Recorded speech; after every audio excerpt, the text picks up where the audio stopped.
Hi. Chandrahas అదే మన attitude star ఈ మధ్య ఏదో రామ్ నగర్ బన్నీ అని ఒక సినిమా తీసినట్టున్నారు. నిన్ననో మొన్ననో ఏదో ఫంక్షన్ జరిగింది.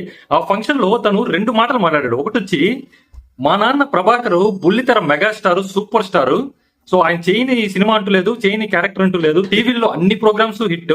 సో మా నాన్న అంత పెద్ద స్టార్ అయినప్పుడు నాకు ఆటోమేటిక్ గా ఆ యాటిట్యూడ్ అనేది నాకు ఉంటది, నేను దాన్ని పాజిటివ్ గా ప్రైడ్ గా తీసుకుంటానని అన్నాడు. సెకండ్ పాయింట్ వచ్చి నా మీద ఏదైతే ట్రోలింగ్ జరిగిందో దాన్ని అంతా నా సినిమాతో పాజిటివ్ గా మార్చుకుంటా అని చెప్పాడు. Second point I'm convinced. First point, me daddy అంత పెద్ద సూపర్ స్టార్ అయినా కూడా నీకంత యాటిట్యూడ్ ఉండాల్సిన అవసరం లేదు అని నా ఫీలింగ్. ఎందుకంటే రామ్ చరణ్ ని తీసుకోండి, రామ్ చరణ్ కూడా ఫస్ట్ లో సినిమాలో ఇండస్ట్రీలో వచ్చినప్పుడు అతని లుక్స్ యాక్టింగ్ మీద చాలా ట్రోలింగ్ జరిగింది.